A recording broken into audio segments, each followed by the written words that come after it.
ఏమైందమ్మా? ఏవో శబ్దాలు వినిపిస్తున్నాయి నానా.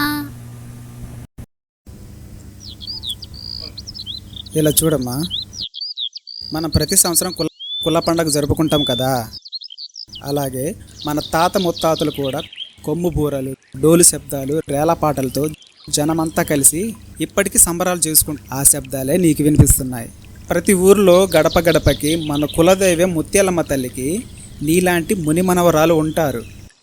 అలాంటిది నువ్వే భయపడితే ఎలా? ఈ పువ్వులు ఎవరి కోసం తీసుకొస్తున్నావు తెలుసుగా? మన్యం వీరుడు కొమరం భీమ్.